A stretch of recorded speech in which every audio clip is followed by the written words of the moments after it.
The Galaxy Watch 4 after 1 year. So the Galaxy Watch 5 series just came out, and therefore I think it makes sense to maybe revisit the old ones. Samsung is actually pulling the old ones, the Galaxy Watch 4 series, currently out of the internet shops, and this means they potentially want you to buy the newer ones. Why? Because the newer and the older ones are pretty similar. Samsung claims there is a 15% increase in battery life, but 15% is not that much, and also these are just the producer's claims, so therefore the manufacturer's claims, so therefore you shouldn't really rely on these statements coming from somebody like Samsung or anybody who manufactures electronic devices. I thought about switching. Why? Mostly because of the battery issue. The battery, I have to charge it 2 or even 3 times a day if I want to track two workouts a given day.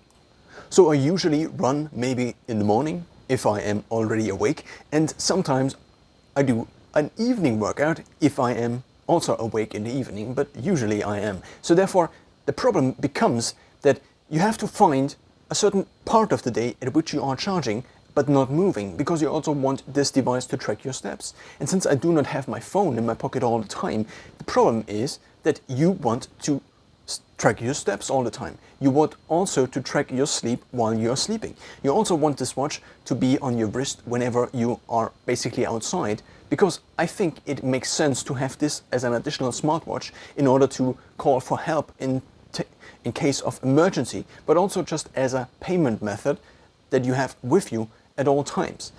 Now, the huge downside obviously is that you have it with you, but you probably can charge it, because you actually still need this proprietary charger Samsung actually offers, but I cannot show you because it's connected to my charging station. So now, I mean, it's the small thing, but it's not wireless charging entirely with the QI standard. It's much more the proprietary solution Samsung offers. So therefore, if you are out and about and you are losing the battery, or your battery dies basically, and you also just don't happen to have your phone with you, and you have just your watch. Let's say you go for a run, for example, and then you lose your keys because you stumble as you run over a bridge, over a river, and then you lose your keys that you have in your hand or your pockets, and you throw them into the river. So therefore the keys are gone and you need to go back into your apartment. But of course, so now the question is, how do you even manage something like this? And therefore I think it is very handy to just have the ability to call someone, the ability to pay for something with your watch. So in cases or scenarios like these, I think it very much makes sense to have an additional watch. Not to have an additional watch, but to have the watch as an additional smartphone. So what I have installed in order to pay is Samsung Pay, and I also am trying at least to use Google Pay as an additional backup method in terms of the scenario, or in terms of trying to avoid the scenario where I would rely on one single payment method that, in case then, if I need it, doesn't work. So therefore I'm also trying to register with Google Pay, but in my specific case, even though I have a credit card, this didn't work yet. So now, the main problem, again, here is the battery. Why? Because if you're out and about and you're tracking your workout, even if you charged it, in my case, in the afternoon, and I bought this watch new last year, so this is basically 1 year in, even though for many other devices I usually buy refurbished, therefore the battery is probably at 70 to 80% of the capacity, not in this case, because I bought it new. But after 1 year, I mean, it was not that different in the beginning, but in the beginning I think I could at least have a day. I am also using the smaller version, which is the, I think, either 40 or 42 millimeters, and the bigger version maybe would have a little bit better battery life, because the only thing that is upscaled is the display, and all the other things like the sensor power and so on stays the same. Therefore maybe this will probably have a little bit better battery life. Actually, I read this up online, and people claimed that instead of the claimed 1.5 days, you get 2, or maybe it was 1.5 days that is claimed actually for this watch, and then you get 2 with the bigger version. Now, the battery life is basically the main variable, because if you have a device that doesn't have battery, then you can use the device. So therefore, I think just the main disadvantage of having this watch is the battery life. Let's imagine I want to go on a hike, or you want to go on a hike. Then you can't track the hike if it lasts for 3 or 4 hours. Because if you charge it in the morning and then you travel there, and you also additionally take your charger with you, you cannot really charge your watch and track your workout at the same time. So for this scenario, me and a friend actually walked up a hill. You could also say it was a mountain. And while walking up, the watch actually died. And I charged it when we were kind of resting and talking in between. But if you would do this like people, like an actual sport thing, not just like an entertainment and a social thing, then you might want to have the ability to just track your workout for 3 or 4 hours. Now, there are other options now. Now there is the Galaxy Watch 5 Pro, and there is an increased battery life. But the problem with the Galaxy Watch 5 Pro is, first of all, it is twice as expensive as this watch was. And also, it's very thick. So if a watch is very thick, of course there is the constraint that the bigger the battery is, the bigger the watch will be. I get this, yes. But there are also companies that make watches that are almost the same size as this. Let's take a look at the Garmin. There are, I don't know what they are exactly called, but there is now the Garmin Square 2, for example, which is a little bit of a lower budget watch. And this watch lasts for 7 to 14 days. I mean, the Garmin Phoenix series, for example, lasts also 17. I'm not exactly sure on the numbers, but a couple of days you get at least. And with the Galaxy Watch here, you don't get even 1 day. So for example, I charged it in the evening yesterday, and then I went to sleep. And when I woke up, it was like at 30, at 50, maybe at 60%. But if I wouldn't have charged it in the early morning, I probably would not have had battery left in the early afternoon or even at lunchtime. So the battery is the thing that constrains it all. And therefore I at least have looked into different options because I want to track all of my workouts. And what happened in the last time, specifically in the last weeks, months, was that often I forgot to charge the watch before I wanted to do a workout. So I was in the gym, but I wasn't able to track it. I wasn't able to track it. This means my long history of tracking basically every single workout I ever did, at least in the last years, has come to a halt. And therefore the tracking that was such a big part, and also such a part that acted as an incentive to actually do the workouts in order to then be able to track them. Basically now what I have is many missing data points. I basically haven't tracked anywhere from 20 to 30% of the workouts. Of course, this might not be very relevant to you, but I'm seeing the Galaxy Watch 4 simultaneously as a very good smartwatch and simultaneously as a very good sport watch. And more I think maybe I have to trade in the smartwatch capabilities of having good integration with the Samsung ecosystem. Like you can record a voice note on here, for example, and then it appears on your phone because it is automatically transferred. What you also can do is you can potentially launch the camera. This doesn't work in portrait mode, which is the mode I'm usually using in the Samsung camera app in order to record videos like these. But potentially, if you recorded the normal video, you could start and stop them on your watch. It doesn't work that well, but this is just a constraint that you have. Not this is just a constraint, but this is one of the positive things I have to say about this watch actually. Let's talk about another big thing. The first big problem is the battery. And now the second big problem. And I realize, or I know I am talking mostly about the disadvantages of the Galaxy Watch 4 at this point in time. It's still, a year ago, was kind of the best smartwatch on Android or on Wear OS in the market. And still now the Galaxy Watch 5 probably is the best Android Wear watch you can get. This doesn't mean though that it doesn't have any downsides. And I am now describing the downsides to you.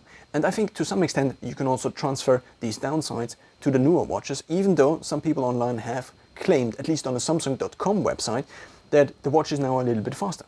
But in terms of reading reviews on a retailer's or a manufacturer's website, I think you should take them with a slight grain of salt, because they are controlling their website. Therefore, everything you read there is meant to be there. So now, let's talk about the biggest additional downside. It's the processing speed, or much more the UI speed, or much more the interaction speed. It is just very crappy. It feels like a smartphone from maybe 5 years ago that has been updated with the newer versions of all these apps, and now you're basically trying to maneuver through these things. And whenever you turn on the watch, it takes about 30 seconds for the watch to even recognize that you are touching the watch. Now, whenever you restart the watch, if it is then online, I mean, it is quite touchy, and you can track things, you can do things, apart from the small lag that always appears, at least in my experience. This also means that things that are there on the watch in theory, like Spotify, listening to Spotify while working out, is an idea I had a few years ago actually already. But the solutions just were not there. There wasn't a smartwatch that actually did this. I would have loved to, 5 years ago, run with a watch and actually also listen to music on this watch. But this was just not a technical possibility. Not that it wasn't a technical possibility, there weren't just any good solutions for this problem out there. And now, a year ago, or even not a year ago, 2 years ago, when I first bought the Galaxy Active 2, I made this dream into a reality by getting the Galaxy Buds Live and then downloading Spotify songs onto the watch, because the watch actually had a Spotify app. And then you could listen while in the gym on your watch to music. And also not only to any given music, not only to some MP3 tracks you downloaded when you were 15 in my case, or 12 or 10 from YouTube, but much more, you could actually listen to your library basically on Spotify. And I mean, in theory now, again, it sounds great. It sounds great to work out without having to carry your phone with you. The same is true for runs. I used to listen to music while running back when I started running, round about when I was 12, I guess, or maybe 13. But back then the phones were very small, so I could actually carry my phone in my pocket. But now phones are not that small anymore. Even though I currently don't have a second phone here, this is how big a phone is now. And of course you could potentially flap it on here, not flap it, but strap it on here, but it's still very big. And if you have it in your pocket, it will kind of move in your pocket all the time. So therefore, this is just not a viable solution anymore for any sport where you have to move your legs, for example, running, for example, swimming. Of course, swimming is an entirely different issue. There are actually earbuds out there which you can put in while swimming, and then you could potentially listen to the watch. But now, just the big problem. Because it takes minutes, I'm literally talking minutes. I went to the gym, so this is a conglomerate of many specific cases I had. I wanted to start my warm-up at the gym.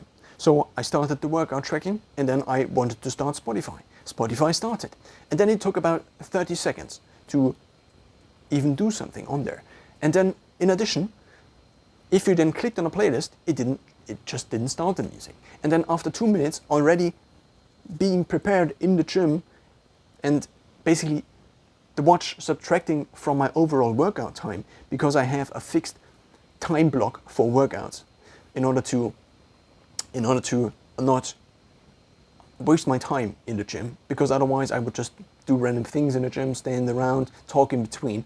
And if I have a fixed workout schedule that actually ends at a certain point in time, then I have to finish the workout within a certain amount of time. And if I don't finish the workout because I'm late, or because I'm trying to make the watch for 5 minutes or for 2 minutes, let's just say, assume 2 minutes, work, and then being able to listen to music, this just takes away from my workout time. And so I just stopped, and I realized I probably would be better off if I just took my phone with me. Of course, somebody can steal now my phone when I'm at the gym. That's a big downside. And also, if I potentially place it somewhere and somebody steps on the phone, because there isn't always a place where you can actually put your phone. And this is only the gym. I mean, there are many other scenarios where you also potentially would not want to take your phone with you. I could imagine listening to podcasts on my watch, in theory possible again, when biking or when maybe trail running. But it's just not working because the watch is not at a level at which you can actually expect it to respond in a considerable, not a considerable, but a amount of time that makes sense to still wait for the watch and not just resulting you in making the decision to just abandon the functionality the watch potentially offers. So for me, this meant now I am not listening to Spotify on this watch anymore. I also tried downloading a podcast app. Even though in theory you can also listen to podcasts on Spotify, the watch doesn't have a playback speed feature. And I cannot really listen to podcasts in the original speed. I usually listen to podcasts at three times the speed. I worked my way up over the last years, and I think that this makes the most sense. Of course, there are different arguments to be made, but I think just this makes the most sense for me.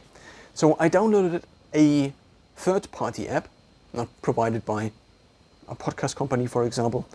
It's just a normal app for Wear OS. And I tried it, but it just also was very buggy and it didn't work. In theory, it would be nice if, for example, Podcast Addict, the app I'm also currently using and have been using since 2013 or 14, when it first became very viable to actually listen to podcasts on my phone, because the phones were just at a stage at which this was possible. Even though my phone constantly ran out of battery due to the requirement of performance and also battery for the higher playback speeds. But, well, so much about podcast listening. I mean, it would be nice if I could listen to podcasts while running, but I basically just have stopped listening to music and podcasts while running because I cannot take my phone with me anymore, and this watch still doesn't work properly. So therefore, if I go for a 10-minute run, for example, in the morning, in order to just get out and get light exposure in the morning, which seems to be beneficial, then there is just no point in either waiting for the watch or taking my phone with me and carrying it around in my hand like this and basically constantly screwing up my posture because it now has this in one hand and I would have to switch all the time in order to get some equilibrium. So therefore, it is still, apart from the Galaxy Watch 5, probably the best Android Wear smartwatch in the market.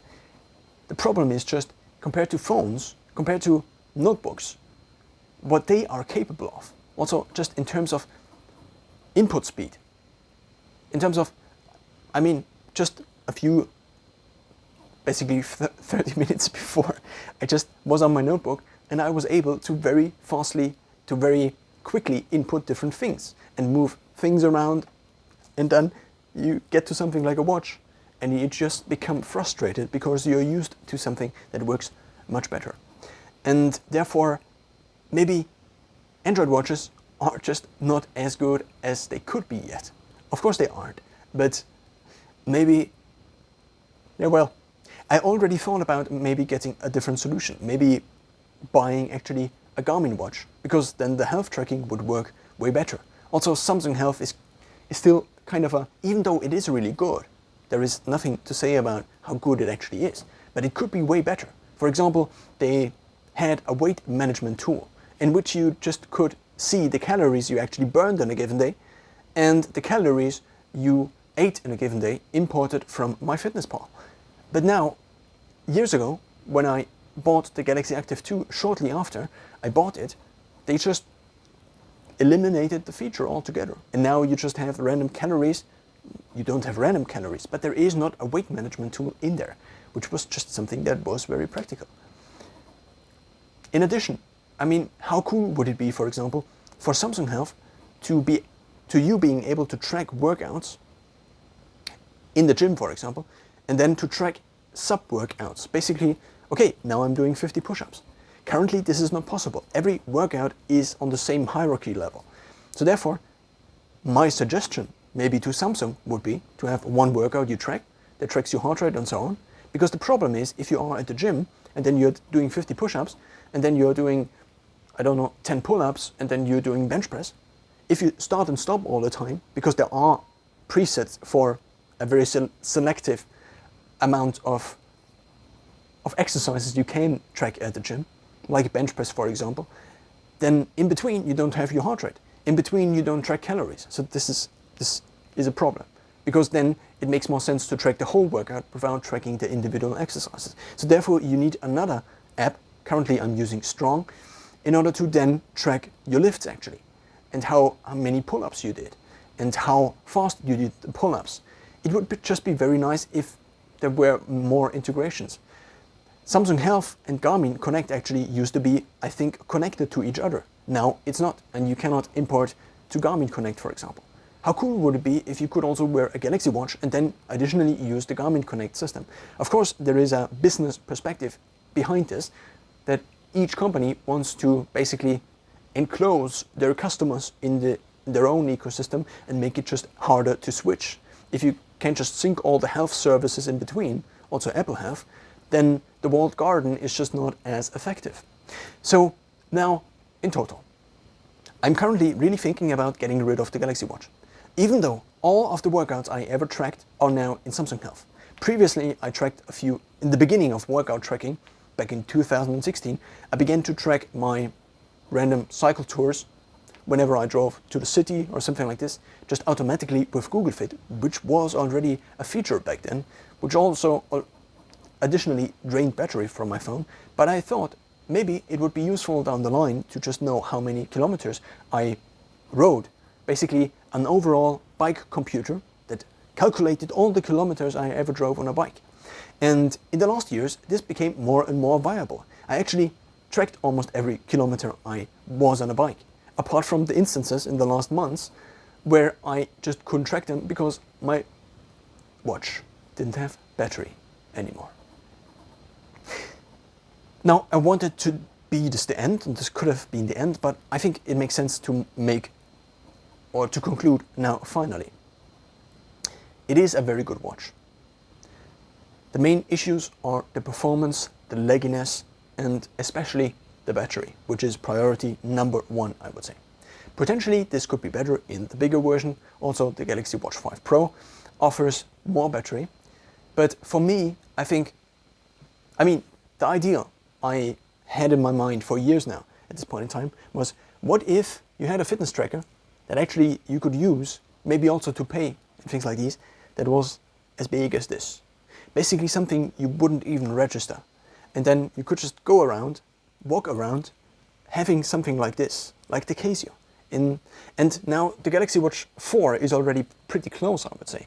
It is not that big, even though Samsung also seemingly, I watched recently a YouTube video where I found this out, or where the person found this out. The thickness of the watch is measured only up until here, and the whole bump here is not measured in the thickness. The same is true for other watch manufacturers also.